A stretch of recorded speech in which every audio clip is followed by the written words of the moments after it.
Hey there, Carson with Checks fans. Welcome back to our YouTube channel. Today's video, we had a couple approach us. They had a 144 cargo van, pretty blank canvas. They wanted to really trick out their ride. They essentially have a few kids. They just take them around to breweries, the mountain during the winter time, and at their lake house. So they gave us what they wanted to do, and we got this van behind me right now. We'll show you what we accomplished. Up here in the front, we're at the grill right now. We installed some Baja Design Squadron fog lights. We chose amber color just so if they're in foggy conditions, maybe dusty conditions or some snow, those just help cut through that white light a little bit more. And then right here, we added in some Triple R grill mounted fog lights as well. These things are so bright, it's actually kind of crazy. I was not expecting that out of such a small light. They also definitely draw some power. All right, so we're up now on the roof rack. We got some really badass Baja Design lights up here. We went with the LP9s Pros, the top of the line. We actually only hooked up the high beams, so these things they're essentially a collapsed sun that you have on your roof rack, super bright. Went for amber on the outside. Our switch controller, you can actually control those independently from the three in the middle that are clear. Again, just giving you those options if you're in snowy or dusty conditions. So that's what we have on this roof rack. Speaking of the roof rack, we went with a Flatline Van Company roof rack. We really liked this tubular design and so did the client. And I'll tell you, this is probably my favorite roof rack that we've installed over the past years. They just do a really good job and they have a lot of holes inside of the roof rack where you can run your wiring and you're not going to be standing on cables and having to zip tie them. So really great design for the roof rack, and I think the Baja Designs LP9s accommodate it perfectly. So that's what we have on the roof. Now let's talk over the suspension. All right, here we are now on the ground. For tires and wheels, for the wheels we went for the Agile Off-Road. We did the gray gunmetal with the black lip. I think this ties in fantastic to the van. That gray kind of matches the front bumper and as well as the plastic side skirts. And then the black lip matches the paint pretty nicely. These are wrapped in a Toyo Open Country all-terrain tire. Those knobby tires just give them a little bit of extra bite when they're in snowy conditions and also off-road. For suspension on this thing, we went with the Van Compass Stage 4.3 with the reservoir. So that's actually a tunable shock where we've got up to 3 selections for soft versus firm ride or just right in the middle. So we added an extra one up the front, and then in the rear end we have that shock back there as well.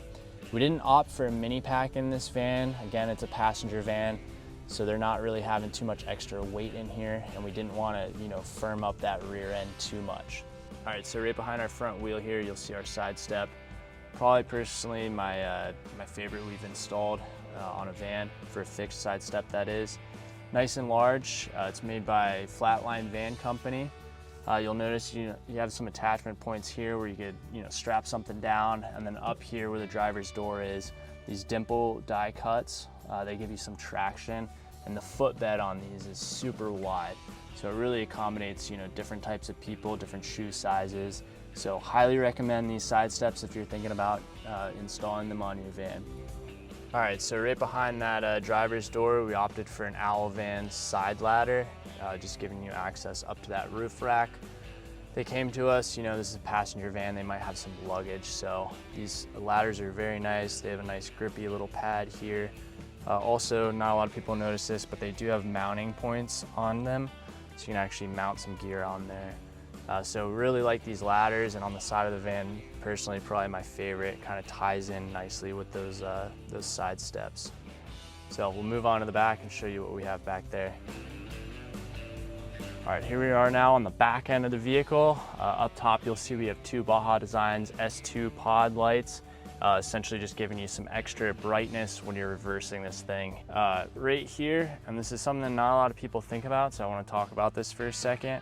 We opted for just the Alvan's normal tire carrier. No ladder on the rear end because we have our side ladder. And the reason behind that is this is a passenger van.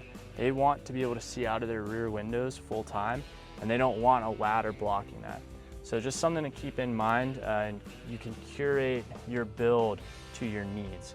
So if you want to be able to see out of your windows and you don't want a giant ladder blocking off half of your rear window, then you can opt for a setup like this. So that's it for this back end. Let's go around to the final side. All right, here we are on the passenger side. I just kind of wanted to show how large this step is.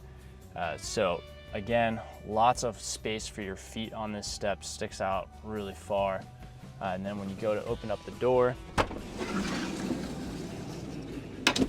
you'll notice this step comes all the way back to here, giving your passengers ease of entry and exit. Just a great overall step build. Couldn't recommend this one enough. Here we are in the cab now. Might be wondering how we wire up all of these lights. We use a switch controller from Auxbeam. So this is a 6-gang switch controller. We have our grill lights, we have our LP9 ambers on the outside. We have the clear LP9s that are on the interior. Those are on a separate switch. We have those rear S-pods up on the roof for reversing. Those are on a separate switch. And then we have our underglow lights. We have Morimoto puck lights underneath the van that you can change the RGB values, and it's a pretty cool little feature. So we wire them, all of them, to the passenger seat box. That's where we have our switch controller fuse panel. So all of the leads go into there, and then we run one wire up here in between the cup holders. Accommodates this little switch controller. Very handy and makes an upfitter like us jobs easier, because we actually get to create our own wiring harness for all the lighting systems. And then for the customer, it's very easy to just have all of your lights labeled right here, nice and clean for you. It eliminates the use of the rocker switches, and in my opinion, it's just a better solution. All right, that's it for today's video. As always, thank you for watching. Like, comment, subscribe. It really helps us out. Get some eyes on our page. Take care, and stay tuned for more content.